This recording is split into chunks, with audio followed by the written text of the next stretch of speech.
மறுநாள் காலை அஜயும் காத்தாடியும் சங்கீதாவிற்காக தெருவோரம் காத்து கொண்டிருந்தார்கள். சங்கீதா தனது ஸ்கூட்டியில் பிங்க் கலர் சுடிதார் போட்டு கொண்டு வர அவளை பார்த்த காத்தாடி ஆரவாரம் செய்தான். மச்சான் மச்சான், அங்க பாரு, வந்துட்டா. சங்கீதாவை பார்த்த அஜய் அவளை நோக்கி நடந்தான். திடீரென்று அவன் சாலையின் குறுக்கே வருவதை பார்த்த சங்கீதா ஏ என்று சத்தமிட்டபடியே பிரேக் போட்டு வண்டியை நிறுத்த சரியாக வண்டியின் மேல் கை வைத்து நின்றான் அஜய். அஜயை அருகில் பார்த்ததும் அவன் யார் என்று சங்கீதாவிற்கு புரிந்துவிட்டது. நேற்று வந்து விலை கேட்டவன் தானே என நினைத்தவள் அவனை கண்டு முறைக்க, அஜயோ, என்ன மேடம் சௌக்கியமா? உங்களுக்காண்டி எவ்வளோ நேரம் தான் வெயிட் பண்றது, கொஞ்சம் சீக்கிரம் கிளம்பலாம்ல என்று திமிராக கேட்டான் அஜய். து பொறுக்கி நாயே, நேத்து வாங்கின டோஸ் உனக்கு பத்தலையா? இன்னும் வேணுமா? ஒழுங்கா போயிடு, இல்ல உள்ள தள்ளி லாடம் கட்ட வச்சிருவேன். ஆமா. சங்கீதா கோபத்துடன் கத்தினாள். தோடா, கொஞ்சம் விட்டா மைமா ரொம்ப தான் பேசுது. இதாம்மா, வண்டவாளம்லாம் எப்போ தண்டவாளம் ஏறிடுச்சு, கொஞ்சம் அடக்கி வாசி, இல்ல இந்த சுறா குப்பம் அஜய் உன்னை உண்டு இல்லைன்னு பண்ணிடுவான். அஜய் பேச்சை கேட்டு மிரண்டு போனாள் சங்கீதா. அதோடு அவன் சுறா குப்பம் என்று சொன்னதும் அவளுக்கு தூக்கி வாரி போட்டது. ஏனென்றால் இறந்து போன அவளுடைய கணவனும் அதே சுறா குப்பம் தான். அத்தோடு முன்னமே அஜயை பார்த்தது போல இருந்ததால் இப்போது அவளுடைய சந்தேகம் தீர்ந்து போனது. சுறா குப்பம் தானே, நான் யாருன்னு தெரியுமா? அதெல்லாம் தெரியும். உன் புருஷன் போய் செஞ்சாரு இல்லையா, நீ யாரு, உன் ஜாதகம் என்ன, ஆல் டீடைல்ஸ் ஐ நோ. காத்தாடி வண்டியிடமே நின்று கொண்டு இருவரையும் பார்த்த வண்ணம் இருந்தான். தெரிஞ்சுக்கிட்டே என்கிட்ட நேத்து அப்படி கேட்டியா? உனக்கு எவ்வளவு திமிர் இருக்கணும் ராஸ்கல். ஏன் கேட்டா என்ன தப்பு? சரியான ஆள்கிட்ட தான் கேட்டேன். எங்க நீ எல்லாம் எந்த தப்பும் பண்றதே இல்லைன்னு சொல்லு பாப்போம். நான் என்ன தப்பு பண்ண? எதையாச்சும் ஒளராத. சங்கீதா பதட்டம் அடைய தொடங்கினாள். அவளை பார்த்து விசித்திரமாக சிரித்தான் அஜய். அப்புறம் நடு ராத்திரி போட்ல என்ன வேலை? அஜய் அப்படி கேட்டதுதான் தாமதம். சங்கீதாவின் அடி வயிற்றிலிருந்து சுப்பென்று ஒரு உணர்வு அவள் வாய் வரை வந்தது. ஏ, என்ன சொல்ற? எனக்கு ஒன்னும் புரியல. நீ வேற எதையோ நினைச்சுக்கிட்டு.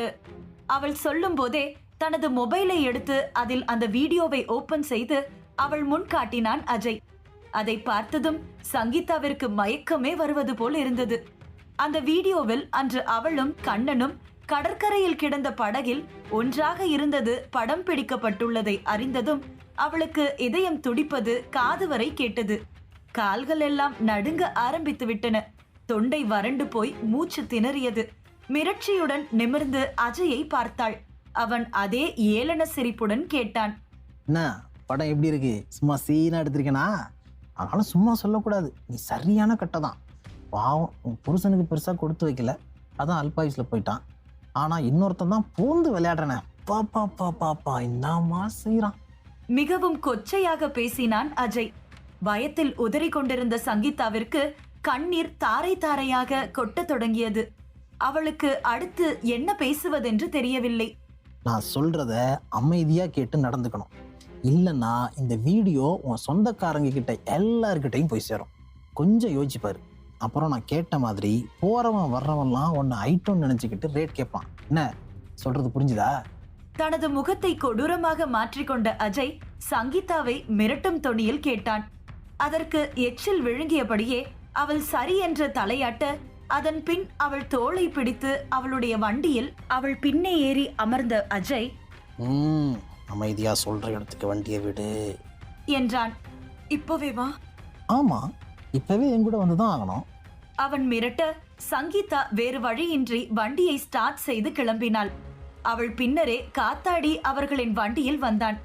அஜய் சொன்ன வழியிலேயே சங்கீதா வண்டியை ஓட்டி கொண்டு வர அவளது கை கால்கள் வெடவெடத்து நடுங்க தொடங்கின. இவனிடமிருந்து இப்போது எப்படி தப்பிக்கலாம் என்ற எண்ணத்துடன் சங்கீதா வண்டி ஓட்டி கொண்டிருந்தாள். அப்போது அவள் எதிர்பார்க்கவில்லை. அவள் சென்ற சாலையில் திடீரென்று ஒரு நாய் குறுக்கே ஓடி வந்தது.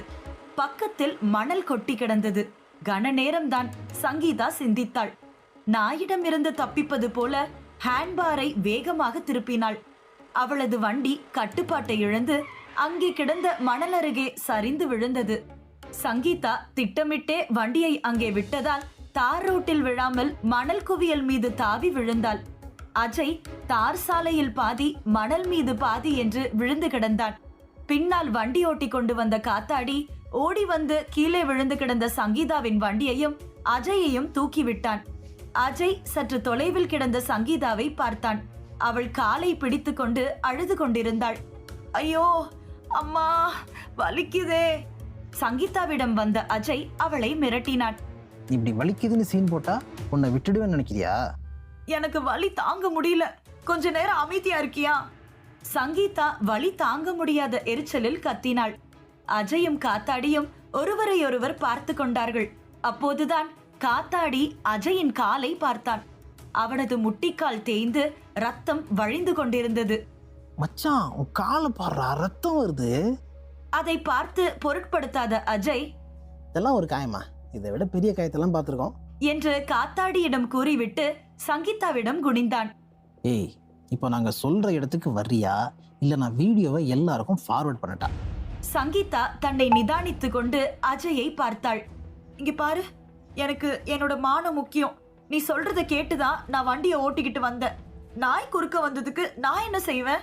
அது மட்டும் இல்லாம இன்னொரு முக்கியமான விஷயம், நான் வீட்டுக்கு தூரம். என்ன பொய் சொல்லி ஏமாத்த பாக்குறியா?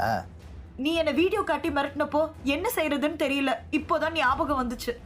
என்ன முட்டாளாகலாம் நினைக்கிற? அஜய் மிரட்ட சங்கீதா என்ன பதில் சொல்வதென்று தெரியாமல் அழுது கொண்டிருந்தாள். ப்ளீஸ் புரிஞ்சுக்கோ, இன்னைக்கு என்னால முடியாது. சங்கீதா கண்ணை துடைத்து கொண்டே கூறினாள். அஜய் யோசித்தபடி நின்றான். அப்போது அஜயிடம் வந்த காத்தாடி, மச்சான் நம்மளை ஏமாத்த பாக்குறான் என்று அவனது காதில் கிசுகிசுத்தான். இல்ல காத்தாடி, இவரோட குடுமி நம்ம கையில் இருக்குது. பார்த்தா பாவமா வேற இருக்குது. கொஞ்சம் விட்டு பிடிப்போமே. என்ன மச்சான் சொல்ற? இந்த மாதிரி ஆளுங்களெல்லாம் விட்டுறக்கூடாது. காத்தாடி சங்கீதாவை ஒரு மார்க்கமாக பார்த்தபடி கூறினான். அஜய் காத்தாடியை சற்று தள்ளி அழைத்து வந்தான். இருவரும் அவர்களுக்குள் பேசத் தொடங்கினார்கள். காத்தாடி, நம்ம கையில் இருக்க வீடியோ பொன் முட்டையிடுற வாத்து.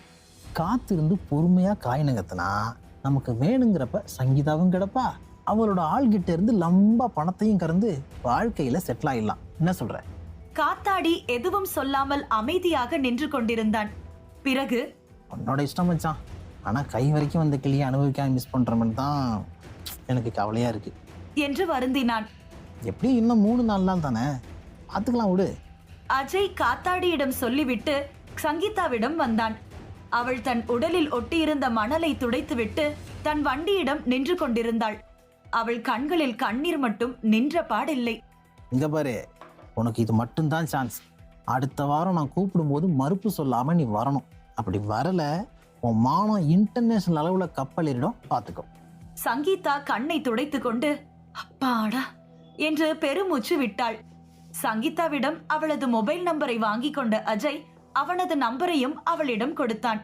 நான் எப்போ கால் பண்ணாலும் நீ அட்டன் பண்ணும். அவாய்ட் பண்ணாலோ இல்லை சுவிட்ச் ஆஃப் பண்ணாலோ என் வேலையை நான் காட்டிடுவேன், பார்த்துக்க. அப்புறம் இன்னொரு முக்கியமான விஷயம், இந்த விஷயம் நமக்குள்ள மட்டும்தான் இருக்கணும். உன்னோட பாய் ஃப்ரெண்டு கூட தெரியக்கூடாது. தெரிஞ்சிச்சு அவ்வளோதான். அதற்கு பிறகு அஜயும் காத்தாடியும் சங்கீதாவை பற்றி கவலைப்படாமல் அங்கே இருந்து அவர்களின் வண்டியில் ஏறி புறப்பட்டு சென்றனர். இருவரும் பார்வையில் இருந்து மறைந்த பிறகு சங்கீதா பெருமூச்சு விட்டாள். கண்ணை துடைத்து கொண்டு நிம்மதி அடைந்தாள்.